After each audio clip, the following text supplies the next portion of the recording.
Camera drones in 2026 are in a weird place. The image quality has gotten seriously good, the flying has gotten easier, but choosing one somehow feels more confusing than ever. A lot of buyers are still shopping like more expensive equals better, when the better question is whether the drone fits how you actually travel, shoot, edit, and deal with regulations.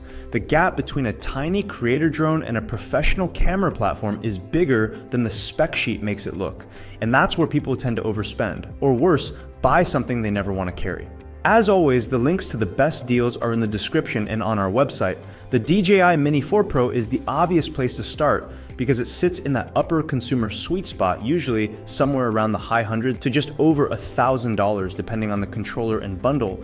It is not the cheapest drone here, but it is one of the easiest to recommend because it solves the biggest drone problem, actually bringing the thing with you. Its biggest advantage is the under 249-gram body.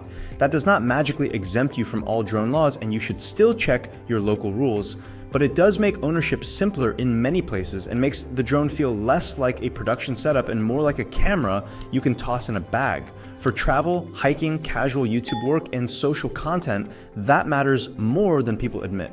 The camera uses a 1/1.3-inch sensor, which is small compared with bigger drones like the Air and Mavic lines, but very capable for its size. You get sharp 4K video, high dynamic range options, strong color for a compact drone, and true vertical shooting, where the camera physically rotates instead of just cropping the image. If you make shorts, reels, TikToks, or client clips that need vertical delivery, that feature is not a gimmick. It saves quality and time.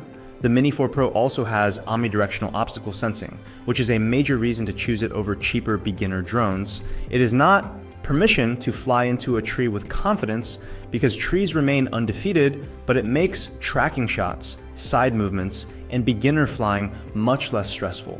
DJI's subject tracking is also real strength here, especially for solo creators who want walking, biking, or vehicle shots without a second operator. The compromise is physics. In stronger wind, it will not feel as planted as a larger drone, and in low light, bigger sensors still win. But if you want the most complete lightweight camera drone, this is the benchmark. Stepping up from that, the DJI Air 3S is where the conversation shifts from portable creator drone to serious camera tool that still fits in a normal backpack. It usually sits in the mid to premium range, roughly around $1,100 to $1,600 depending on the controller and Fly More bundle, so it is a noticeable jump from the Mini 4 Pro, but not yet in full professional Mavic territory. The reason someone chooses this over the Mini is not just that it is bigger, it is that the Air 3S gives you more visual flexibility. The main wide camera uses a larger 1-inch sensor, which helps with dynamic range, sunset footage, and cleaner images when the light gets less friendly. But the cover interesting part is the second camera, a medium telephoto view that gives you compression. That means mountains look bigger, city streets look denser, and subjects feel more cinematic without flying the drone uncomfortably close to them. That is one of those features that sounds minor until you use it in real projects. A drone with only a wide camera can make everything look distant and flat. The Air 3S gives you more ways to frame a scene, which matters if you are making travel films, real estate videos, car content, or client work, where every shot cannot look like the default drone shot from 2017. You also get longer battery life than the Mini 4 Pro, stronger wind confidence, 4K high dynamic range video, slow motion options, and improved obstacle sensing, including low light assistance. The trade-off is obvious. It is heavier, more regulated in many places, and less casual to launch. This is not the drone for someone who values minimum hassle above all else, but for creators who have outgrown tiny drone limitations, the Air 3S is probably the practical upgrade.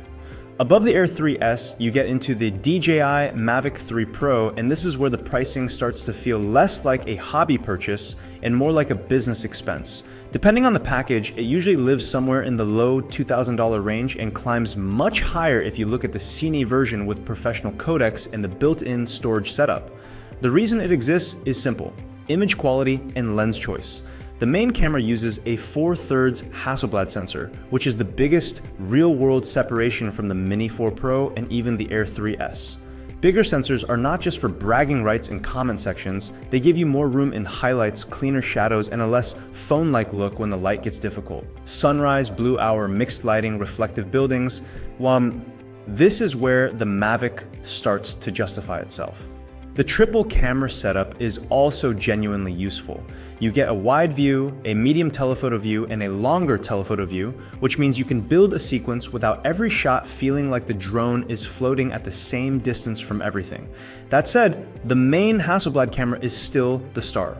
The longer cameras are useful creative tools, but they are not all equal in image quality, and expecting 3 identical cinema cameras in one folding drone is how marketing departments win. Compared with the Air 3S, the Mavic 3 Pro is less about convenience and more about control. It is larger, more expensive, and less subtle to launch in public. But for paid work, high-end travel films, resorts, property, landscapes, and productions where the footage needs extra polish, it remains the serious step up. Then there is the DJI Avata 2, which almost belongs in a different conversation. Price-wise, it usually lands around the upper consumer range, roughly around $1,000 to $1,300 depending on the goggles, controller, and battery bundle. So it can cost similar money to a Mini 4 Pro or even approach Air 3S territory, but it is trying to solve a completely different problem. This is not the drone you buy because you want the cleanest landscape panorama or the most controlled real estate orbit. The Avata 2 is a first-person view drone built for movement. You fly through goggles, and the experience feels less like operating a camera on a tripod in the sky and more like piloting a tiny camera through space. Slightly dramatic, yes. Also accurate. Its 1/1.3-inch sensor can capture sharp 4K video, and DJI's stabilization does a lot of heavy lifting to make fast flying look usable instead of like someone strapped a camera to an anxious pigeon. The wide field of view is parts of the look. Immersive, aggressive, and close to the action. The real value is access. Traditional first-person view drones can be intimidating, fragile, and very hope-you-like soldering. The Avata 2 gives beginners a safer path with built-in prop guards, assisted flight modes, and a more polished ecosystem. It is still not crash-proof, and flying with goggles can add extra legal requirements like needing a visual observer in some regions. Compared with the Mini 4 Pro, Air 3S, or Mavic 3 Pro, the camera is not the main reason to buy it. The shot is. If you film bikes, cars, interiors, events, or fast action, this gives you footage the others simply cannot. And at the more affordable end, the Potensic Atom 4K is the one that makes the most sense for buyers who want real camera drone basics without immediately entering the DJI ecosystem. It typically sits in the budget to lower mid-range, often around a few $100s depending on the kit, which makes it far less expensive than the Mini 4 Pro and dramatically cheaper than the Air 3S or Mavic 3 Pro. The big thing here is that it is not just a toy with 4K printed on the box in suspiciously large letters. It has a 3-axis mechanical gimbal, and that matters more than many first-time buyers realize. Resolution is easy to advertise, stable footage is harder to fake.